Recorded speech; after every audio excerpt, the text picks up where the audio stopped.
ce que la chose est, sa nature, par distinction avec l'existence qui est l'acte d'exister, et d'avec l'accident, qui est ce qui appartient à la chose de manière contingente. Ce que vous devez comprendre, ça on le verra aussi en profondeur, c'est que quand on vous parle de notion d'accident, en réalité, en fait, on est en train de vous parler de la notion de hasard. L'accident, c'est la notion de hasard. C'est la même chose. Donc, vous allez comprendre aussi que il y a des gens qui vivent sous le hasard, d'autres qui vivent sous autre chose. Vous comprenez? Par exemple, ceux qui vont vivre en fait sous le karma. Donc, vous avez des gens qui vivent sous le karma, d'autres qui vivent sous le hasard. Parce qu'il y a des gens qui vivent sous le hasard. Le hasard, c'est quoi? C'est l'accident. C'est-à-dire des gens qui vivent sous la notion d'accident. Et toutes les personnes qui vivent justement en fait sous la notion d'accident, c'est ce que vous connaissez dans le langage courant, la notion en fait de hasard. C'est-à-dire quelque chose qui est là par hasard. Quelque chose qui est là par accident. C'est-à-dire elle ne devait pas être là, mais il se trouve qu'elle est là. C'est une réalité. Et il y a des gens qui vivent sous cette réalité-là. Et cette réalité s'oppose à la réalité de karma. Parce que quelqu'un qui vit sous le karma ne vit pas sous le hasard, ni sous la notion d'accident, parce que hasard, accident, c'est la même chose. Donc, le hasard se distingue du karma. Donc, vous pouvez vivre sous le karma ou vous pouvez vivre sous le hasard, c'est-à-dire sous la notion en fait d'accident. Donc, l'essence est ce qui répond en fait à la question du qu'est-ce que cela est pour un être. Donc, qu'est-ce que cela est pour un être? C'est à ça que vous permet l'essence en fait de répondre justement à cet aspect-là. Mais on va entrer un petit peu plus quand même en fait en profondeur pour que vous puissiez en fait comprendre.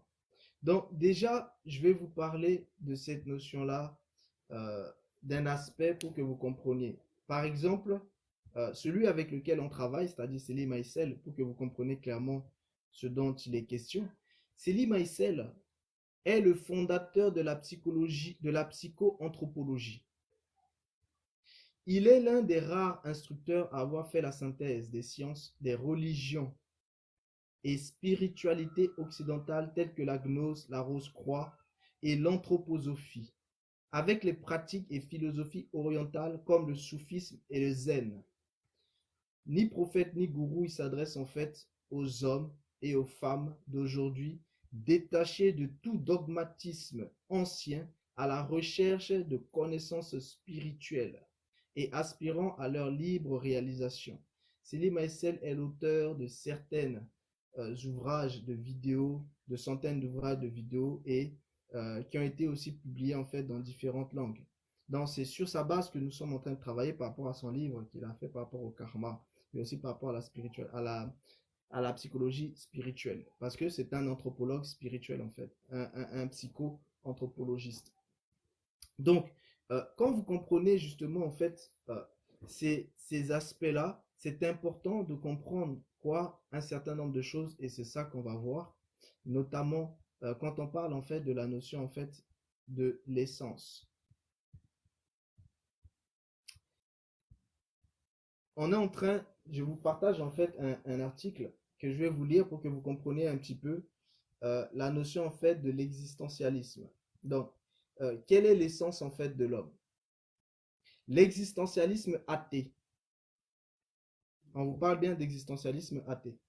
L'existentialisme athée déclare que si Dieu n'existe pas, il y a au moins un être chez qui l'existence précède l'essence. Un être qui existe avant de pouvoir être défini par aucun concept et que cet être, c'est l'homme. Ou comme dit Heidegger, la réalité humaine. Donc l'être en question, pour eux, c'est la réalité humaine. Et c'est ça l'existentialisme athée. L'existentialisme athée, c'est le refus de l'existence de Dieu. Maintenant, ce refus de l'existence de Dieu emmène à l'acceptation de quelque chose, c'est-à-dire à l'acceptation de l'existence de l'homme. C'est-à-dire à l'acceptation du fait que il y a quelque chose. C'est pour ça qu'on vous dit que si Dieu n'existe pas, il y a au moins un être chez lui, chez qui l'existence précède l'essence. Donc vous comprenez bien que le questionnement, c'est entre l'existence et l'essence. Déjà, qu'est-ce que l'existence, qu'est-ce que l'essence et qui précède qui? Et ils vous disent en fait que un être qui existe avant de pouvoir être défini par aucun concept et que cet être c'est l'homme, ou plus précisément la réalité humaine, selon Heidegger. Qu'est-ce que signifie ici que l'existence précède l'essence?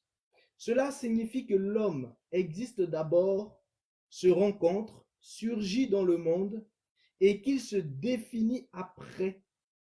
Donc l'homme tel que le conçoit l'existentialiste, s'il n'est pas définissable, c'est qu'il n'est d'abord rien.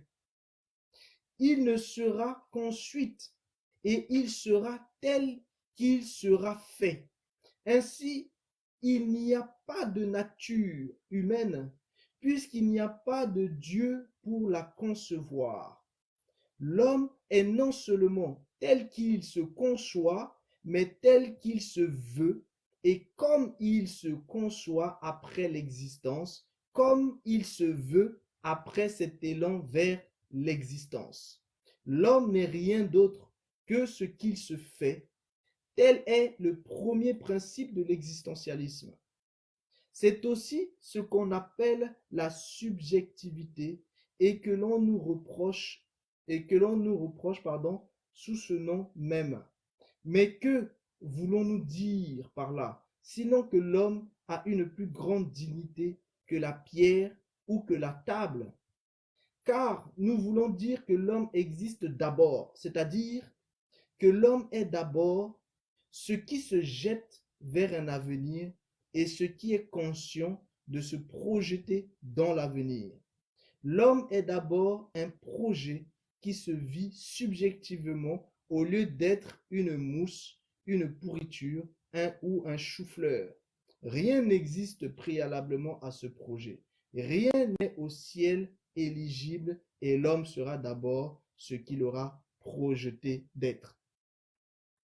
En réalité, en fait, ici, on vous dit que pour eux, c'est ça le fait de croire en l'homme.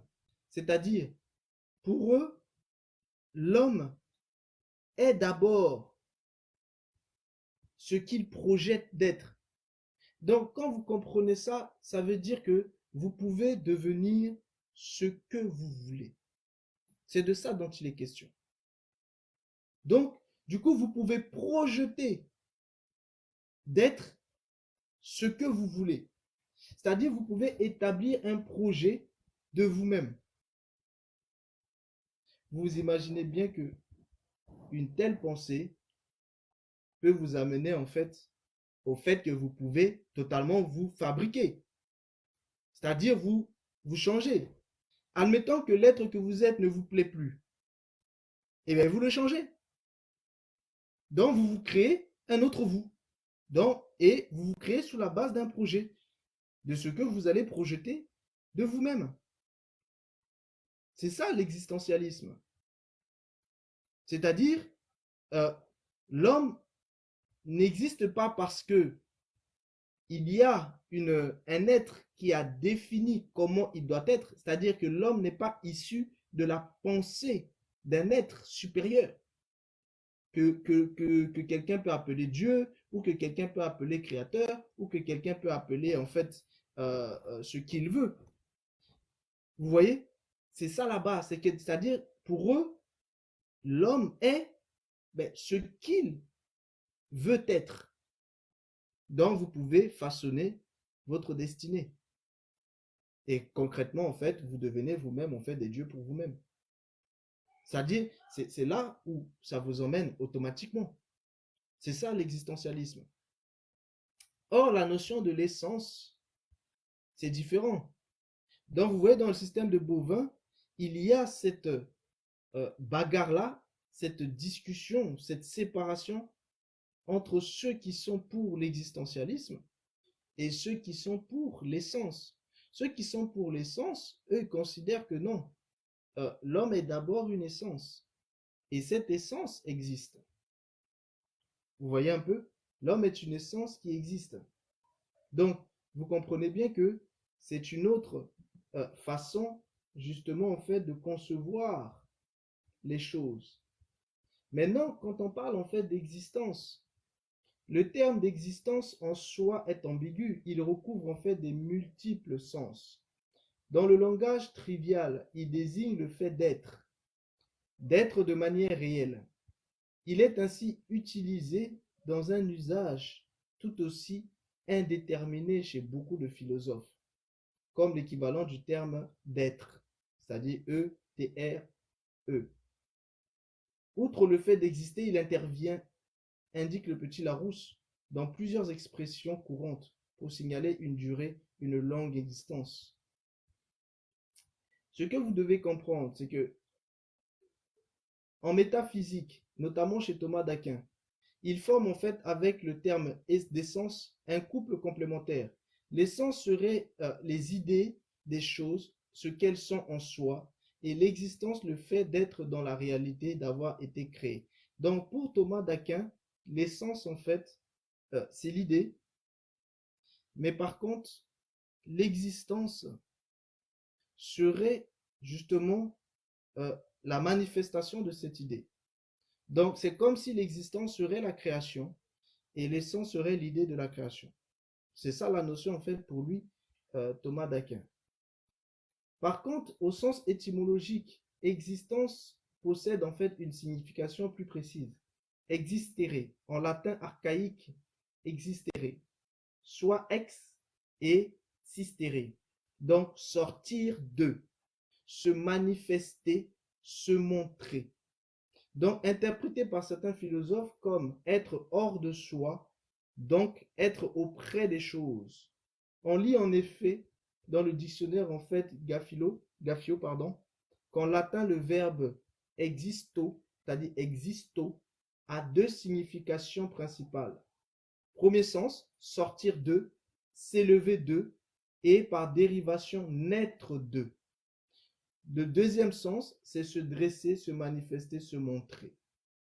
Donc, ce deuxième sens sera évidemment en fait très exploité par Heidegger au sens d'être hors de soi, existence. Ne pourrait s'appliquer qu'à l'homme proprement dit et nullement en fait aux simples choses. Donc, seul l'homme existe. C'est en ce sens que l'existentialisme et Jean-Paul Sartre usent de ce terme.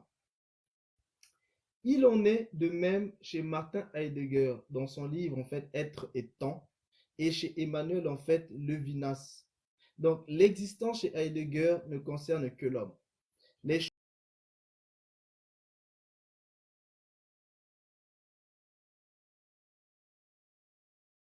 fragilités et ses incertitudes, mais aussi celles d'un mouvement, c'est-à-dire d'un avoir à être ou d'un faire place à être, donc entendu comme exposition à l'être qui ne concerne que le Dasein. Donc, vous voyez que ici, quand on reprend la base même en fait de cet aspect en fait d'existence, qui signifierait sortir de, se manifester, se montrer. Je vais vous faire un petit exemple ici pour que vous compreniez un petit peu ce dont il est question là. C'est que, imaginez-vous par exemple, vous prenez la lumière. Quand la Bible vous dit, au commencement, Dieu créa en fait, justement en fait, le ciel et la terre, et quand vous dit que la lumière soit et la lumière fut. Donc, la lumière en fait qui se manifeste, c'est cet aspect-là en fait, de sortir d'eux, c'est-à-dire d'exister. Mais c'est pas parce que cette lumière est sortie d'eux, c'est-à-dire qu'elle existe, donc la notion même de création, que ça veut dire que cette lumière-là n'était pas avant d'exister. Donc, ici, pour que vous compreniez, c'est que le terme essence, justement, serait justement cet aspect-là, en fait, de quelque chose, de ce qu'elle est avant d'exister. C'est-à-dire avant de sortir de ce d'où elle était. Donc, la lumière était quelque chose et elle sort de ce quelque chose pour se manifester en tant qu'autre chose. Donc, sa manifestation, c'est ça l'existence. Et ce d'où elle était avant, c'est ça l'essence. Pour que vous compreniez un petit peu euh, comment cette distinction-là, en fait, se ferait. Mais le problème, c'est que des gens comme Heidegger, pour eux, l'existence ne concerne pas la notion, en fait, d'autre chose que les êtres humains. Donc, pour lui, les animaux et les choses sont simplement là. C'est-à-dire, ben, c'est comme si elles sont simplement là, c'est qu'elles sortent de nulle part. Donc, en réalité, ici, il est en train de parler des êtres présents et non vivants, du coup. Parce que pour exister, eh ben, il faut être vivant, en fait, à la base. Si vous n'êtes pas vivant, ben, vous ne pouvez pas exister. Parce que c'est la vie qui vous manifeste. Si la vie ne vous manifeste pas, ben, vous n'existez pas. Mais avant que vous existez, vous étiez une essence. C'est-à-dire, vous étiez ce qui fait que vous existez. Ça veut dire quoi? Ça veut dire que lorsque vous êtes ce que vous existez, il y a forcément aussi l'essence à l'intérieur de votre existence. Et l'essence qui est à l'intérieur de votre existence, c'est ce que vous étiez avant d'exister. Et ce que vous étiez avant d'exister est donc caché à l'intérieur de votre existence. Là, je vous parle un petit peu à la manière biblique pour que je sois aussi en fait bien compris cette notion en fait d'existence. Mais par contre, et d'essence. Mais par contre, pour Heidegger, il n'en est pas ainsi. Pour Heidegger, en fait, eh bien, l'existence en fait concerne que l'homme. Donc les animaux, tout ça, eux, ils n'existent pas. Ils sont juste là. C'est-à-dire, ils sont juste présents. Dans l'existence, en fait, on trouve l'idée de vie. Donc le problème, c'est que pour lui, si les animaux sont que là, ben, ça veut dire qu'ils ne sont pas vivants. Et c'est là où Heidegger fait une erreur monumentale.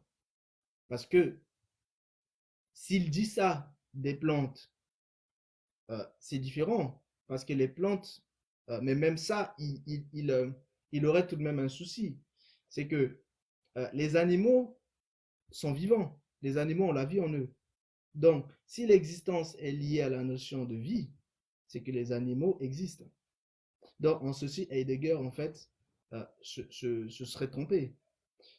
Et quand on parle, en fait, des plantes, les plantes n'ont certes pas de source de vie, mais les plantes ont une essence. Or, l'essence est ce qui fait que, qui manifeste, en fait, après l'existence. Donc, l'essence que les animaux ont est aussi une forme de vie. Donc, ça veut dire que l'essence est une forme de vie et l'existence est aussi une forme de vie. Ouais. C'est pour ça que, par exemple, quand vous prenez des plantes, vous prenez l'essence de ces plantes-là, et bien, l'essence des plantes peut venir guérir des maux au niveau de votre vie. Pourquoi? Parce que l'essence est ce qui fait que la vie est la vie. Vous voyez? Donc, l'essence est une forme d'existence, tout comme l'existence cache une essence. Et quand vous comprenez ça, vous comprenez en fait pour quelle raison eh bien, la science peut très bien, ou la spiritualité, ou la connaissance en fait des plantes, de la médecine des herbes, vous permet en fait de récupérer l'essence des herbes, l'essence des fruits, etc. et vous guérir avec. Vous voyez? Donc, c'est cette notion-là en fait d'essence pour que ce soit en fait un petit peu bien compris. La notion d'essence aussi. Là, je vous explique la notion d'essence et d'existence selon le système ovin. Là, j'ai fait une parenthèse en fait. Mais dans le système bovin, il est conçu d'une autre manière. Là, je vous ai fait une parenthèse chez les ovins pour que vous puissiez comprendre en fait ce que ça signifie. Donc, euh, vous comprenez que la notion d'essence et d'existence pour les bovins et pour les ovins, c'est pas vraiment en fait la même chose. C'est vraiment différent. Quand vous êtes chez les ovins, c'est-à-dire dans le système naturel, l'essence naturellement précède l'existence. C'est normal. Parce que l'essence, c'est l'être. C'est l'essence, c'est ce qui fait que vous êtes ce que vous êtes. Donc, c'est l'essence qui donne l'existence. sans l'essence, vous n'existez pas. Parce que l'existence est une manifestation de l'essence. Et c'est pour ça qu'exister signifie sortir d'eux. Donc, en réalité, vous êtes existant lorsque votre essence est sortie d'où il était. Et il prend l'identité de l'existence. Et dès qu'il prend l'identité de l'existence, là maintenant, il existe. Mais s'il ne prend pas l'idée de l'existence, il est une essence. Donc ici, vous comprenez donc que la différence entre, par exemple, les humains et les plantes, c'est que les plantes ont une essence, mais elles n'ont pas une existence comme l'humain, lui, a une essence qui existe. Et c'est ça qui a induit Heidegger en fait en erreur. Parce que Heidegger, il a compris que l'humain existe. Mais pourquoi il existe? Parce qu'il est une essence qui est sortie d'elle. Alors que les plantes, elles, elles n'existent pas parce qu'elles sont une essence qui ne sont pas sorties d'elles. Elles sont restées en tant qu'essence. Donc, quand vous comprenez ça, bah, en réalité, vous comprenez que là où Heidegger fait une erreur, c'est qu'il a mis les animaux à l'intérieur, donc il a exclu les animaux de l'existence. Or, l'homme existe parce qu'il a un souffle de vie. Rappelez-vous que le souffle de vie, Selim Maïsel vous dit que le souffle de vie est le reflet, c'est-à-dire l'essence est le reflet de l'esprit. Vous vous souvenez, c'est ce que je vous ai expliqué tantôt, tout à l'heure, que l'essence est le reflet, justement, en fait, hein, de votre esprit. Donc, si l'essence est le reflet de votre esprit et que votre esprit est votre souffle de vie, l'essence est le reflet de votre souffle de vie. Donc, votre souffle de vie, mais justement, manifeste ça. Et on vous dit que c'est ça qui est incarné dans un corps physique. Donc, votre souffle de vie serait donc en fait une incarnation de votre essence. Et votre souffle de vie qui est une incarnation en fait de votre essence, et bien les animaux aussi ils ont un souffle de vie. Donc, c'est aussi incarnation en fait de l'essence. Et c'est en ceci que Heidegger en fait a fait erreur en mettant les animaux en fait à l'intérieur. Mais par rapport aux plantes, il ne fait pas erreur parce que les plantes sont bel et bien une essence, mais ce sont des essences qui ne sont pas venues à l'existence. Elles sont restées dans la notion de l'essence. Vous voyez? Maintenant, ces plantes-là, elles ont un corps. Donc la notion de corps, c'est à part. Vous voyez? Or, pour vous, ce qui existe, c'est le corps. Non. Ce qui existe, c'est la vie. Le corps est un porteur de la vie. C'est de ça dont il est question. Donc, si vous existez, c'est parce que vous vivez, vous êtes vivant. Votre corps n'est que le corps physique qui porte votre existence, qui porte votre vie. Mais par contre, votre vie, elle émane elle-même d'une essence. Vous voyez? Donc, c'est de ça dont il est question en fait ici. Et ce que Selim Maïsel vous explique, c'est qu'il vous dit que votre essence diminue au fur et à mesure que votre personnalité va se mettre en avant. Et justement, pour régler ce problème, c'est-à-dire le fait que votre personnalité se mette trop en avant, et vous avez vu que personnalité, vous en avez deux, vous avez la personnalité réelle et vous avez la fausse personnalité.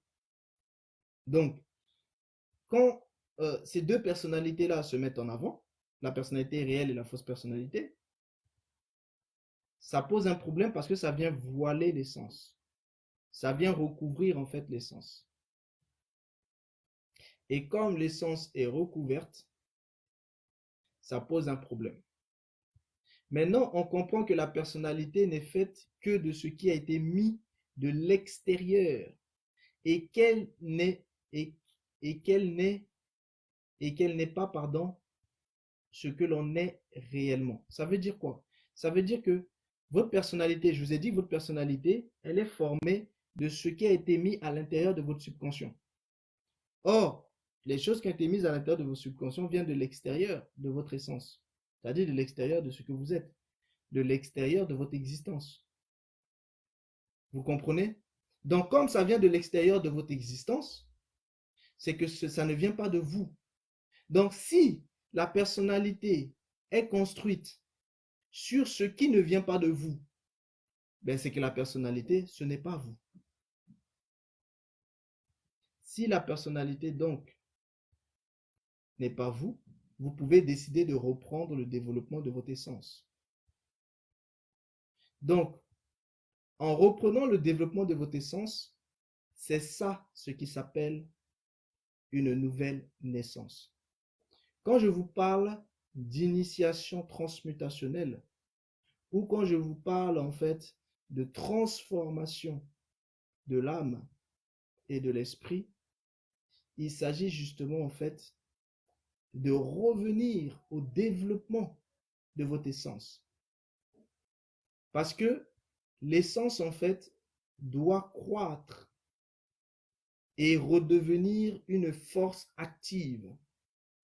Et la personnalité se met un peu en retrait. La vie ordinaire avait permis le développement de la personnalité.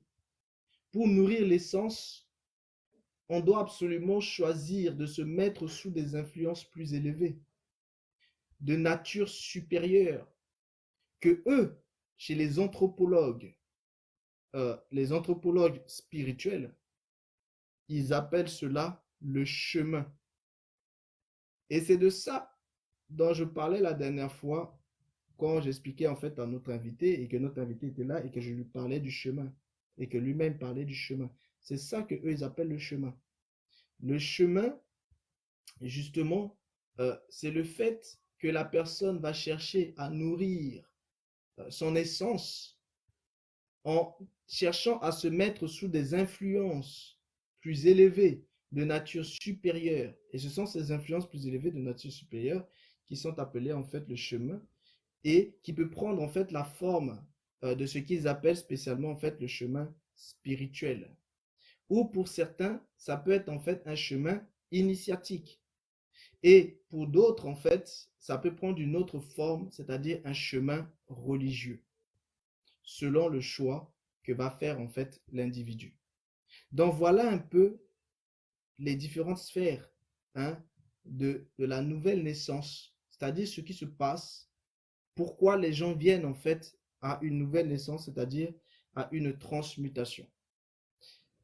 Bien sûr, je vous ai dit que la notion d'essence et de vie existe aussi dans le système ovin. Donc c'est pour ça qu'il y a aussi cet aspect-là par rapport à la transformation de l'âme et de l'esprit. Mais eux, ici, il s'agit de la transmutation de la conscience. Donc, pour pouvoir rechercher l'essence qui est cachée, en fait, dans cette conscience-là. Et au fur et à mesure, en fait, l'essence qui est cachée dans cette notion-là, en fait, hein, du moi. Et donc, vous comprenez bien que, avant que je vous détaille quelque chose, il est important pour vous de comprendre, selon par exemple les taoïstes et notamment les spiritualités hindoues, dans lesquelles vous allez retrouver les choses en fait hein, du dharma, du karma et autres, il y a différents types d'hommes. Donc, vous avez par exemple l'être humain. Pour eux, il y a différentes sortes d'êtres humains. Et il faut que je vous parle de ces différentes sortes d'êtres humains. Et ensuite, je pense que on fera peut-être une pause. Mais on va voir. Donc, il y a différents types d'êtres humains. Vous avez l'être humain numéro 1. L'être humain numéro 1, c'est celui dont les intérêts sont tournés vers le physique. C'est-à-dire, pour lui, un arbre va servir uniquement en fait de bois pour se chauffer. Donc si pour vous, vous voyez un arbre et que c'est utile pour se chauffer, vous êtes ce qu'on appelle un être humain numéro un en psychologie spirituelle, en anthropologie en fait spirituelle. Vous êtes un être humain numéro un. Donc, vous êtes ce qu'on appelle un être physique. Maintenant, vous avez les êtres humains numéro 2. Eux, c'est ceux dont les intérêts sont de nature émotionnelle. Donc, vous voyez, on quitte la sphère du physique pour être dans la sphère de l'émotionnel.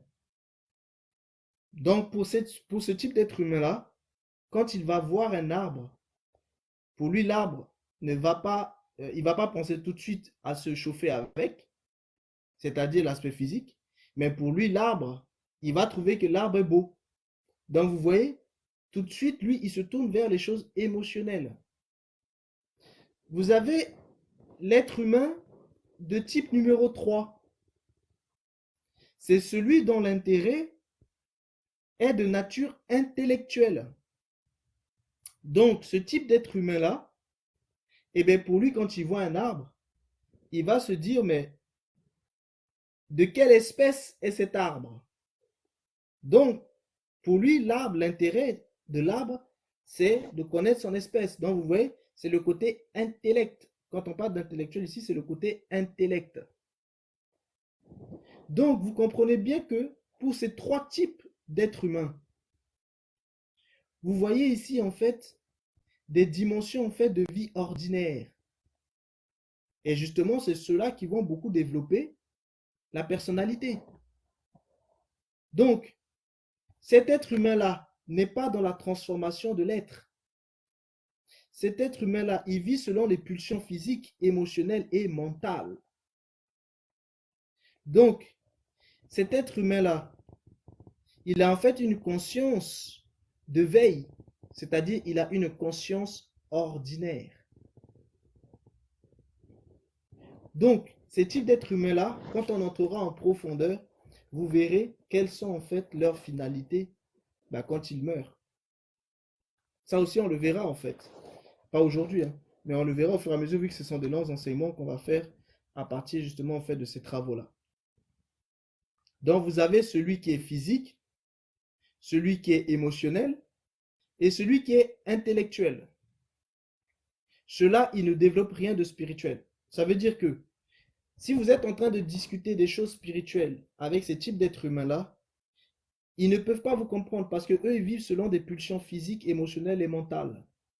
Ils vivent que selon des pulsions.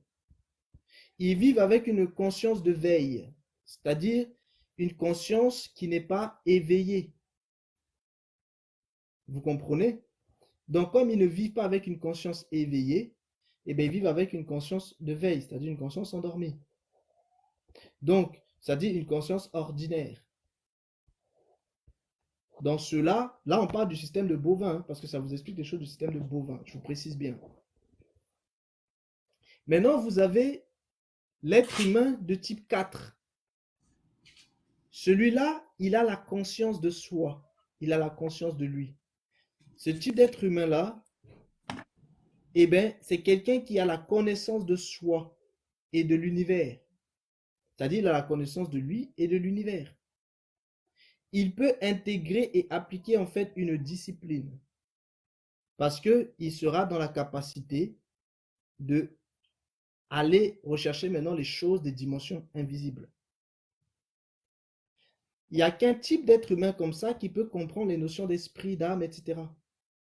Mais si vous demandez à un être humain de type intellectuel, de type émotionnel ou de type physique, si vous leur parlez d'âme, d'esprit, tout ça, ils ne peuvent pas comprendre. Et souvent, il y a beaucoup d'entre vous, vous vous retrouvez à parler de choses en fait qui concernent des compréhensions d'être humain de type 4 avec des gens qui sont des dimensions en fait d'être humain en fait de type 1, de type 2 ou de type 3. Et du coup, vous vous prenez la tête à vouloir leur expliquer.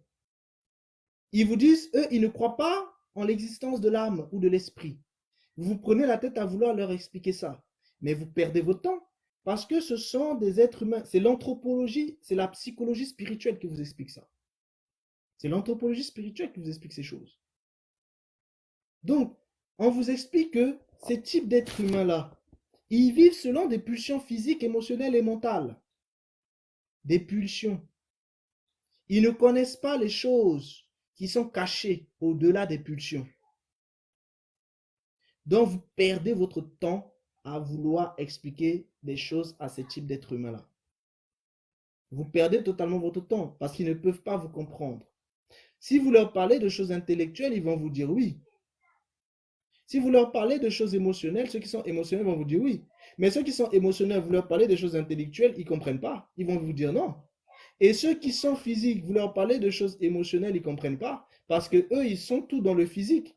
Pour eux, ils ne verront pas l'utilité. Si jamais vous, vous voyez un arbre et que vous dites, ah, cet arbre, il est joli et tout ça, je le trouve vraiment beau, je peux orner ma maison, eux vont vous regarder bizarrement parce que pour eux, cet arbre ne peut pas avoir l'utilité d'orner une maison, l'utilité de beauté. Cet arbre ne peut qu'avoir une utilité pour être brûlé et chauffer la maison et faire à manger. Ou alors construire en fait des maisons. C'est-à-dire, l'utilité de cet arbre doit demeurer dans la sphère physique et non dans la sphère émotionnelle. Donc, vous comprenez bien que l'homme le plus ignorant, ben, c'est l'homme de type 1. En gros, c'est entre guillemets l'homme le plus bête. Parce que pour lui, il n'y a que les choses physiques. Et tout son intérêt tourne autour de ça. Donc, quand vous vous retrouvez à vouloir expliquer des choses qui sont au niveau de l'être humain de type 4, c'est-à-dire des choses spirituelles, ben lui, là, il ne peut vraiment pas comprendre. C'est pour ça que parfois vous vous dites, mais pourquoi il y a des gens qui passent leur temps seulement en fait à venir s'amuser sur les réseaux sociaux? Et quand il y a en fait, par exemple, en fait, des lives en fait spirituels, ça ne les intéresse pas. Mais parce que si ce sont des êtres humains de type 1, ben c'est normal. Parce que eux ne voient pas l'intérêt de ça. Vous comprenez? Et eux là, quand ils vont tomber malades, eh ben, ils vont aller chercher en fait un médicament pour se soigner. Mais ils ne savent pas que le médicament a été fabriqué à partir des choses de l'être humain de type 4. Donc, cela-là, l'être humain de type 1, eh ben, c'est ce que le système appelle la populace, c'est-à-dire le peuple qui ne sert à rien. Donc, ils sont là pour que leur force physique soit utilisée, mais si il y a par exemple des machines qui peuvent faire ce que eux ils font, eh ben, ils deviennent des inutiles. Donc, eux là, ce sont ceux qui sont envoyés en guerre en première ligne. Ce sont ceux qui sont exterminés en premier. Ce sont ceux qui servent en fait de sacrifice institutionnel.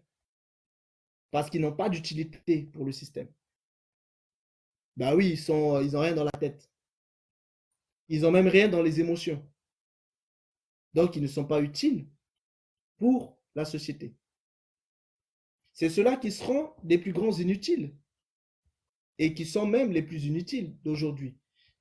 Quand les intelligences artificielles vont se développer, les machines vont se développer de plus en plus. Vous avez vu qu'à chaque fois que les machines se développent, eux là, ben, ils se retrouvent au chômage. Parce que la société n'a plus besoin d'eux. Vu que eux, ce qu'ils font, ben, les machines le font. Maintenant, vous avez l'être humain de type 2. Ils sont émotionnels. Quand ils voient un arbre, c'est beau. Ben, ils sont encore utiles tant que les intelligences artificielles ne sont pas émotionnelles. Mais maintenant que les intelligences artificielles sont émotionnelles et qu'elles peuvent en fait faire de l'art, qu'elles peuvent faire de la musique, et bien l'être humain de type 2 devient aussi inutile. Maintenant, vous avez l'être humain de type 3. Lui, là, cet être humain de type 3, il est intellectuel. Donc lui, il est dans la sphère mentale. Donc ici, quand il voit un arbre, il cherche son espèce. Donc lui, il est encore utile pour pouvoir matérialiser justement en fait les choses de l'être humain de type 4. C'est-à-dire, c'est l'être humain de type 3 qui est celui qui va matérialiser eh bien, les médicaments qui ont été pris dans les sphères des essences. Parce que c'est l'être humain de type 4 qui a capté les essences et il va utiliser maintenant l'être humain de type 3 qui est intellectuel pour pouvoir les matérialiser, c'est-à-dire faire les médicaments. Donc, tant que cet aspect de matérialisation est encore d'utilité, l'être humain de type 4 est utile. Mais si jamais les gens n'ont plus besoin de matérialiser les choses, les essences, pour pouvoir se guérir, et que les gens se guérissent directement, en fait, dans les choses de la dimension temporelle, les choses de l'être humain de type 4, l'être humain de type 3 deviendra lui aussi un inutile. Et donc, il n'aura plus de raison non plus d'exister. Vous voyez un peu, c'est comme ça que le système virtuel réel va fonctionner. Et c'est comme ça qu'il va éliminer, en fait, dans les premiers éliminés, ce seront les êtres humains de type 1. Les deuxièmes, ce seront les êtres humains de type 2. Les troisièmes, ce seront les êtres humains de type 3. Ensuite, vous avez les êtres humains de type 5. Les êtres humains de type 5, ce sont ceux qui ont une conscience objective, pas une conscience subjective. Ils ont une conscience objective. C'est-à-dire ils ont dépassé le niveau de la conscience de soi. Donc, c'est eux qui sont appelés des saints et des sages. Ce sont les êtres humains de type 5. Donc, quand quelqu'un se définit dans le monde comme étant un sage, c'est qu'il est en train de se définir comme étant un être humain de type 5, c'est-à-dire quelqu'un qui a une conscience objective. Donc, lui, il peut enseigner aux trois types d'hommes ordinaires la capacité de grandir sur un chemin spirituel. Donc, l'être humain de type 5, c'est celui qui va être un enseignant. Parce que l'être humain de type 4 est celui que vous connaissez comme étant un initié.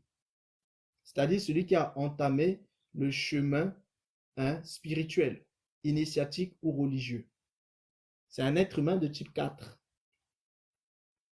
Mais les autres, eux là, ils sont totalement de l'autre côté. Donc, ils ont besoin d'être enseignés par les êtres humains du type 5. Parce que l'être humain du type 4 ne peut pas enseigner cela. Parce que lui, il a uniquement la connaissance de lui-même. Seul celui qui a la connaissance objective, c'est-à-dire la connaissance des autres, peut aussi enseigner les autres en question. Voilà pourquoi c'est l'être humain de type 5 qui peut enseigner justement en fait les trois premières catégories. Il va les enseigner pour qu'ils puissent grandir. Donc quand on parle d'enseignants, on parle ici de ceux qui sont au niveau de l'être humain de type 5. Ensuite, vous avez les êtres humains de type 6. C'est ce qu'on appelle les bodhisattvas. C'est ceux qui sont appelés les bienveillants. Ils sont bienveillants, ils sont sincères, ils sont clairs, ils sont directs. Donc, ils partagent ses joies et ses possessions. Ce type d'être humain-là n'a pas de raison personnelle de s'incarner, mais il revient par pure compassion pour aider ceux qui souffrent. Les bodhisattvas n'ont plus besoin de vivre les cycles karmiques, donc ils s'incarnent pour aider les autres. Et vous avez l'être humain de type 7, que l'on appelle en fait les maîtres ou les hommes authentiques. Vous voyez, ici, c'est l'homme dans l'aspect d'homme que je vous ai expliqué tout à l'heure. C'est-à-dire ceux qui peuvent maintenant en fait faire un certain nombre de choses. Et les êtres humains de type 7, ils sont au nombre de 12. Donc, incarnation, donc quand ils vont s'incarner, c'est pour donner des impulsions à partir de leur enseignement pour l'évolution de l'humanité. Donc un être humain de type 7, quand il s'incarne, c'est pour apporter une impulsion à l'humanité. Et c'est dans ces genres d'êtres humains de type 5 que vous retrouvez en fait les Bouddhas et puis les autres, qui, lorsqu'ils s'incarnent, c'est pour pouvoir justement apporter quelque chose, apporter une impulsion et transformer en fait le monde de leurs enseignements. Ceux-là, ce sont les êtres humains en fait de type 7. Donc, après, il y a toute la typologie en fait de l'énéagramme que c'est possible en fait de visualiser. Mais là, je tenais en fait à vous expliciter un peu ces aspects-là en fait de type d'être humain avant d'entrer un petit peu dans les profondeurs. Essaye de récupérer un peu, hein. J'espère, frère, réveille-toi. Voilà, c'est pour ça que là, je vais faire une bonne petite pause.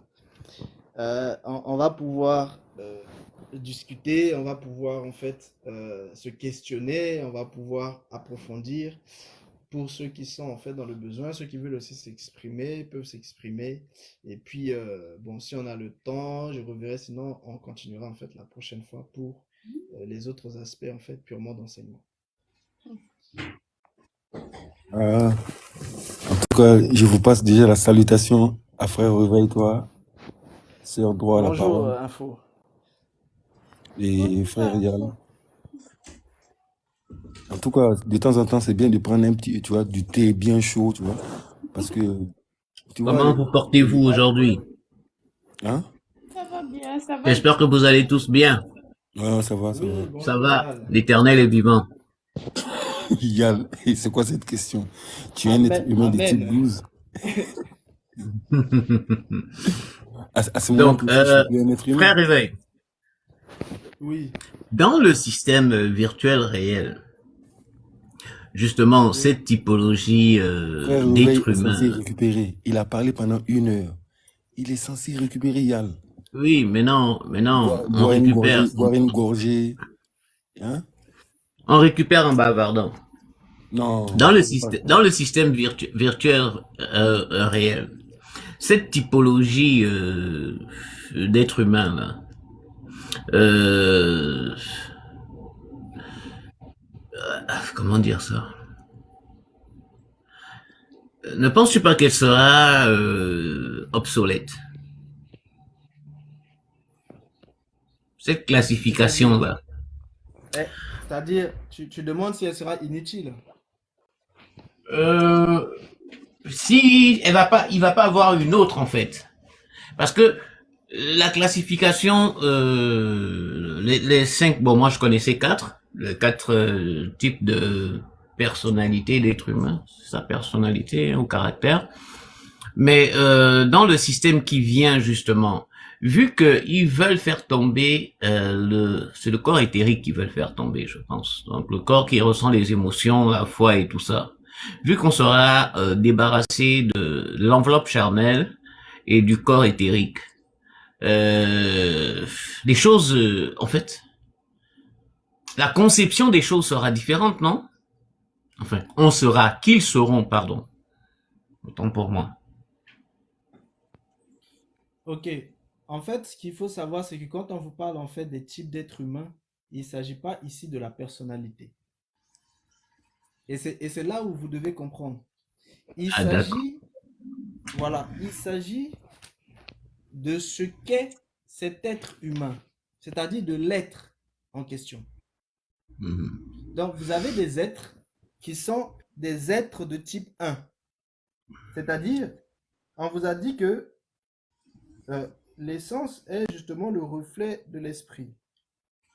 C'est-à-dire le reflet de l'esprit qui s'incarne. L'esprit qui s'incarne, c'est l'être humain. OK? Donc, Oui. on vous dit que l'être humain de type 1, c'est quelqu'un en fait qui est un être physique. Et cet être physique-là, quand il est incarné, il va justement rechercher que des choses physiques. Et le problème, c'est que il risque de vivre physiquement et il va mourir dans son état. Et quand il va mourir, c'est parce que pour l'instant, on n'est pas encore entré en profondeur, parce que je vous expliquerai ce qui advient justement de ces différents types d'êtres quand ils meurent. Ok. Tu comprends? Et quand ils vont mourir, ils ont des lieux où justement ils vont se retrouver. Donc, tu comprends bien que, voilà, ici, il ne s'agit pas de la personnalité. Et c'est pour ça que si les gens pensent que c'est la personnalité, non, ce n'est pas la personnalité, c'est le type d'être que vous êtes ou que vous n'êtes pas. C'est-à-dire, un être de type 5 qui est appelé en fait un sage. Quand il est né, il est sage. C'est un sage qui est né. Ce sage qui est né là, s'il ne vit pas selon ce qu'il est, c'est-à-dire selon sa nature d'être humain de type 5, il aura des problèmes en lui-même parce qu'il ne vit pas selon son svadharma. Mais quand il va vivre selon sa vocation, c'est-à-dire selon sa nature, c'est-à-dire être humain de type 5, il va se développer pour se perfectionner en tant qu'un véritable sage capable de pouvoir enseigner les autres. Donc, tu comprends bien qu'un être humain de type 5 est capable de commencer à enseigner des personnes à partir de 5 ans, Mhm. à partir de 4 ans, à partir de 6 ans, à partir de 10 ans, de 12 ans, etc. Parce que Mhm. c'est déjà un enseignant en lui-même. C'est sa nature. C'est sa nature. Donc, il s'agit ici de la Ok. nature de l'être. Tu vois? Ok. Donc, euh, en réalité, le système virtuel réel ne va pas venir chambouler tout cela. Le système virtuel réel va venir manifester tout ce que je vous explique là. Ok. Pour l'instant, le système spirituel naturel vous voile en fait ça. C'est-à-dire tout le monde est mélangé. Les êtres humains de type 1 sont mélangés avec les êtres humains de type 4, avec les êtres humains de type 3, avec les êtres humains de type 6, etc. Parce que c'est la confusion. Mais Mhm. le système virtuel réel vient justement en fait packarder, c'est-à-dire mettre des packages, mettre des gens dans des boîtes. Donc, l'être humain de type 1 sera dans la boîte qui concerne les êtres humains de type 1. C'est ce qu'ils ont voulu vous expliquer depuis quelques années dans certains films, où on vous dit que les humains sont placardés, c'est-à-dire, vous le voyez par exemple dans Time Out. Vous voyez bien que dans Time Mhm. Out, les gens qui sont pauvres là sont placardés dans des environnements où il n'y a que les pauvres. Bon, en Mhm. réalité, c'est déjà ce qu'ils vous font à travers les systèmes des cités, les systèmes des machins et tout ça là. Les quartiers et Donc, tout c'est ça, déjà ce qu'ils ouais. font, mais c'est fait de manière voilée. Mais dans le système virtuel réel, ce sera fait de manière ouverte. Donc, tous les êtres humains de type 1 seront tous au même endroit. Les êtres humains de type 2 seront au même endroit. Les êtres humains de type 3 seront au même endroit. Vous aurez une société placardée, séparée. C'est-à-dire, c'est une société de caste, mais de manière civilisée, si vous voulez. Mhm. C'est bien Donc, ça, de c'est caste. comme les castes en fait que vous retrouvez en fait chez les hindous, Mhm. parce que les castes des hindous, c'est bâti sur quoi? Sur la notion hein, du svadharma, sur la notion du karma, etc. C'est sur ça qu'ils ont Mhm. bâti les castes, dont je vous ai expliqué, parce que l'individu, toute la catégorie sociale dans laquelle il doit être est déjà justement en fait définie hein, à la base déjà.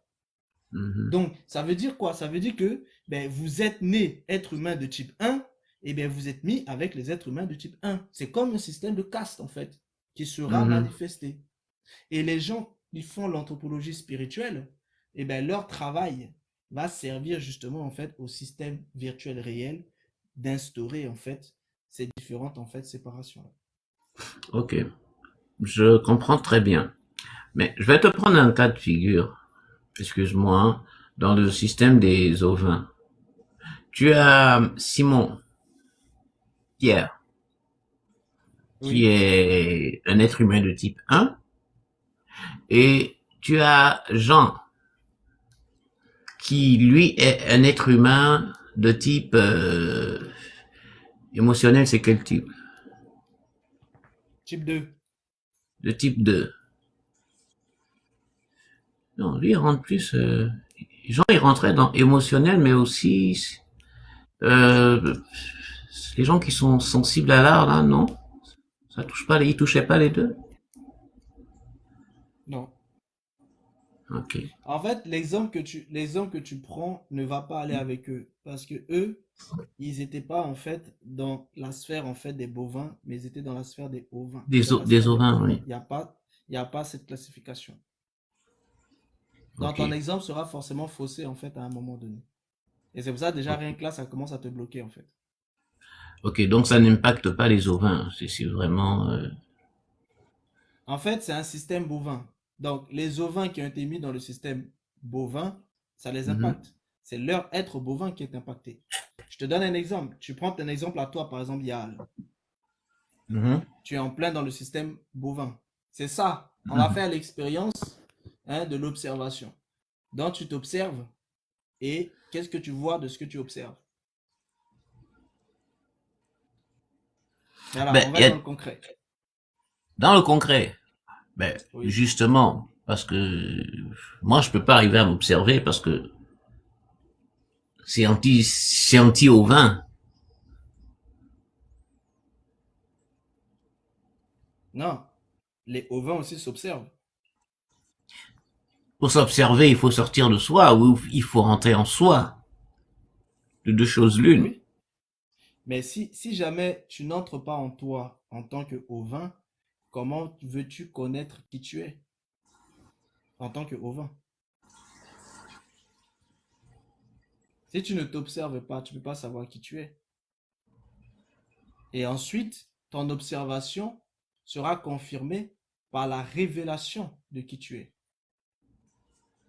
Donc, même Ok. si la vérité te dit qui tu es, mais si toi, tu n'as pas observé ce que la vérité te dit, ce qui va se passer, c'est que tu vas refuser ce que la vérité te dira.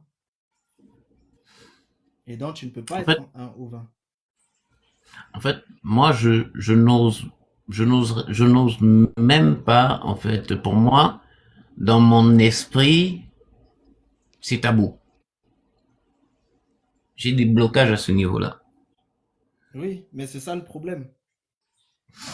C'est que euh, ce qu'il faut comprendre, c'est que euh, lorsqu'on est chez les ovins, il y a la science chez les ovins. Mm. Mhm. Et la science chez les ovins, c'est comme toute science. La science, c'est quoi? La science, c'est la connaissance. Donc, Mhm. la connaissance, vous la recevez par révélation, mais vous pouvez aussi la Mhm. recevoir par observation. Je vous donne un exemple. On vous dit, regardez le ciel. Quand il commence à changer, vous savez qu'il va pleuvoir. Donc, l'état du ciel vous donne la connaissance de ce qui va arriver, c'est-à-dire la pluie. Mhm. Donc, en observant le ciel, vous avez la connaissance de quelque chose qui va arriver dans le futur. Tout à fait.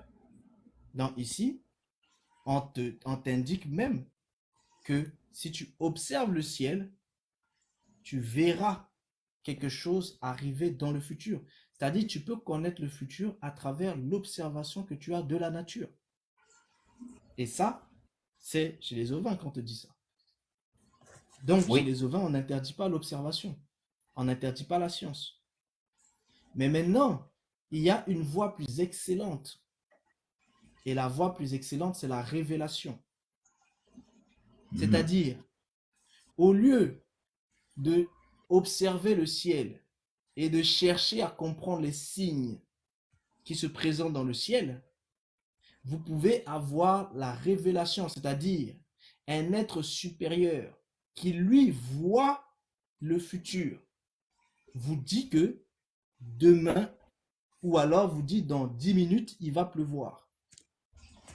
Et c'est ça, ici, Mhm. c'est une révélation.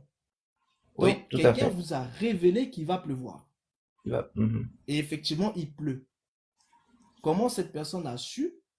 Mais parce qu'elle a des capacités que vous n'avez pas. Et elle vous a révélé une connaissance qui ensuite se réalise. Donc, il faut bien distinguer l'aspect de la révélation de l'aspect de l'expérimentation. L'expérimentation commence par l'observation, mais Mhm. l'observation, elle est partout. Donc, là où il y a de l'observation, il y a de l'expérimentation. Et là où il y a de l'expérimentation, il y a de la science, de la connaissance, même matérialiste. Donc, toute personne, Mhm. par exemple, qui va dire que les religions, les spiritualités et toutes ces choses-là ne manifestent pas de la science, c'est une personne en réalité qui manque d'intelligence, qui Ouais, qui est manque de ignorante, en fait. connaissances Mhm. et qui est en fait en réalité ignorant. Parce que lorsque on observe, on est déjà dans une démarche scientifique. Et lorsqu'on expérimente ce qui a été observé, on est dans la confirmation de la démarche Affirmation. scientifique. Mhm. Donc, c'est bel et bien de la science. Donc, ça veut dire qu'en toute chose, on vous demande d'observer, d'expérimenter. C'est comme la foi. Croire, c'est une chose, mais démontrer ce en quoi on a cru, c'en est une autre. Et Tout on à vous fait. dit que la foi sans les œuvres, c'est une foi qui est morte. Ça veut dire que c'est la foi avec les œuvres qui est vivante. Donc, ça veut dire quoi? Ça veut dire que croire sans démontrer ce auquel on a cru, eh bien, c'est une illusion. Mm. Vous voyez un Tout peu? à fait. Donc, quand on croit eh bien, à une révélation selon laquelle la pluie va tomber, eh bien, il faut qu'il y ait une démonstration de ce auquel on a cru. Sans ça, c'est que la croyance là était morte. Donc, c'était une fausse croyance, une croyance qui n'était pas vivante. Et c'est là où justement tout le monde en fait se mélange. Parce que les gens vont prendre en fait des croyances mortes et ils vont identifier en fait ces croyances mortes à la foi. Or, c'est pas ça. La foi n'est pas une croyance morte. La foi est une croyance vivante, c'est-à-dire Tout à est une fait. croyance manifestée par ses œuvres. Parce que l'œuvre, c'est le fruit. Or, on reconnaît un arbre à son fruit. Tout arbre qui est bon portera du bon fruit, parce que vous ne pouvez que ressortir ce qui est de votre nature. C'est pour ça aussi qu'on vous dit que l'homme ne peut donner que ce qu'il a en lui. Ce que vous n'avez pas, vous ne pouvez pas donner. C'est comme si vous voulez aller voir quelqu'un qui est méchant et vous lui demandez de donner de la gentillesse aux autres. C'est impossible. Parce qu'il ne peut que donner ce qui est en lui, c'est-à-dire la méchanceté. Quelqu'un qui est gentil, il va donner de la gentillesse parce que c'est ce qui est en lui. Quelqu'un qui est méchant, il va donner de la méchanceté parce que c'est ce qui est en lui. On ne peut donner que ce qui est en nous. On ne peut pas donner ce que nous n'avons pas. Le mot donner signifie se déposséder. Or, le mot posséder signifie avoir la propriété de. Donc, on ne Tout à peut pas fait. se déposséder de quelque chose dont nous n'avons Que pas l'on la n'a pas. propriété.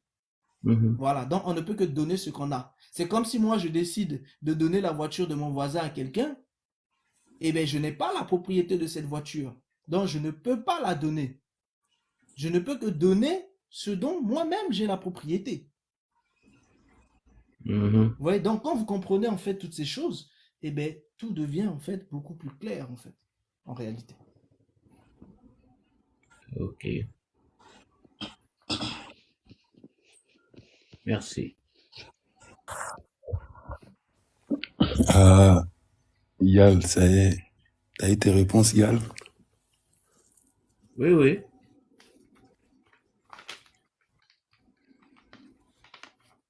J'avoue, quant au sujet qui est là, essence, existence, tu voulais dire quelque chose, droit à la parole? Oui, oui, je voulais poser une question. Mais vas-y, finis d'abord. Non, c'était juste pour répondre au sujet là vite fait, en ce qui concerne l'essence et l'existence. Par rapport à deux exemples qui pourront vous aider à comprendre et l'existence.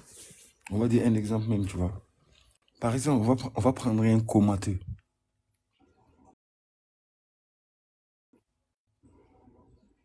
Croyez-vous que cette personne existe? Ben, tant que son essence est bloquée dans le monde onérique et qu'il respire encore, il existe. Ok. Dans le C'est sens mon point de littéral. vue.